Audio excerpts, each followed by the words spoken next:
क्या किसी इंसान को दर्द से मुक्ति देने के लिए मौत की अनुमति दी जा सकती है? 13 साल से बिस्तर पर पड़े हरीश राणा के मामले में सुप्रीम कोर्ट ऑफ इंडिया ने ऐसा ही एक ऐतिहासिक फैसला दिया है। अब दिल्ली के all India institute of medical science यानी एम्स में उनके लाइफ सपोर्ट सिस्टम की धीरे धीरे हटाने की प्रक्रिया शुरू हो चुकी है। नमस्कार, आप देख रहे हैं समय संचार में शोभा। आज हम बात कर रहे हैं हरीश राणा की उस कहानी की जिसने पूरे देश में इच्छा मृत्यु यानी यूथेनेसिया को लेकर नई बहस छेड़ दी है। आइए समझते हैं क्या है पैसिव यूथेनेसिया और हरीश राणा का पूरा मामला।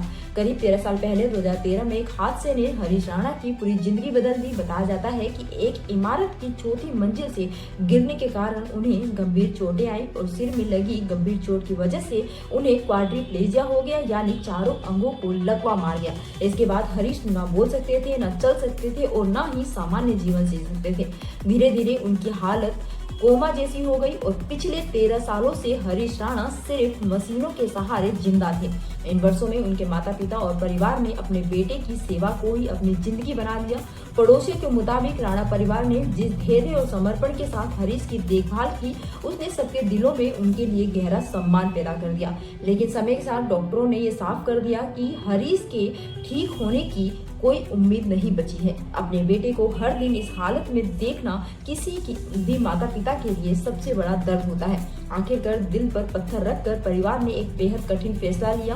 उन्होंने अदालत से अपने बेटे के लिए इच्छा मृत्यु की अनुमति मांगी। लंबी सुनवाई के बाद अदालत ने इस मामले में पैसिव यूथेनेसिया की अनुमति दे दी। अदालत के आदेश के बाद हरीश राणा को दिल्ली के all India institute of medical science यानी एम्स में शिफ्ट किया गया। यहाँ डॉक्टरों की टीम की निगरानी में इच्छा मृत्यु की प्रक्रिया शुरू हुई। बताया जा रहा है कि पहले चरण में उनके शरीर से लाइफ सपोर्ट से जुड़ी 2 महत्वपूर्ण पाइप हटा दी गई। इनमें शामिल है सांस लेने के लिए ट्रेकियोस्टोमी ट्यूब और पोषण के लिए पीईजी फीडिंग ट्यूब। डॉक्टर पूरी सावधानी के साथ इस प्रक्रिया को आगे बढ़ा रहे हैं ताकि हरीश को किसी तरह की तकलीफ ना हो और वे सम्मानजनक तरीके से अपनी अंतिम यात्रा पूरी कर सके।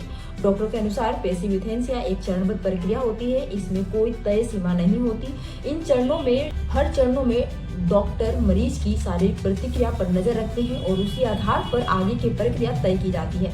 इस कहानी का सबसे भावुक पहलू एक पिता का दर्द है। पड़ोसियों के मुताबिक करीब 2.5 साल पहले हरीश के पिता अशोक राणा ने देहदान और अंगदान के बारे में जानकारी ली थी। उन्होंने सिर्फ इतना कहा था कि अगर संभव हो तो मेरे बेटे के जाने के बाद किसी और को जीवन मिल सके।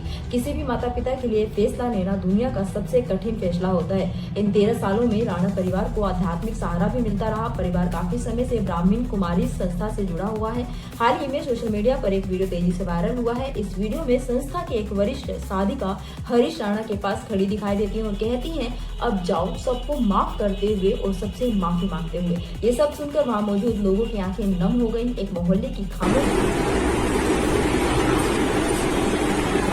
सबको माफ करते हुए और सबसे माफी मांगते हुए उठ जाओ, ठीक है। गाजियाबाद के राजनगर एक्सटेंशन में जहां हरीश राणा रहते थे, वहां पिछले कई सालों से लोग इस परिवार के संघर्ष को करीब से देख रहे थे। अब जब इच्छा मृत्यु की खबर सामने आई तो पूरी सोसाइटी में एक अजीब सी खामोशी छा गई। हरीश राणा का मामला सिर्फ एक परिवार की कहानी नहीं है, यह मामला पूरे देश में एक नई बहस छेड़ रहा है। क्या इंसान को दर्द से मुक्ति पाने का अधिकार होना चाहिए या इच्छा मृत्यु एक नैतिक और कानूनी चुनौती है? फिलहाल हरीश राणा एम्स में डॉक्टरों की निगरानी में है और धीरे धीरे पैसिव यूथेनेसिया की प्रक्रिया आगे बढ़ रही है। 13 सालों का दर्द और एक परिवार की लंबी लड़ाई अब अपने अंतिम पड़ाव पर है। कि आप हरीश राणा के इस मामले को कैसे देखते हैं? क्या इच्छा मृत्यु मानवीय अधिकार होना चाहिए?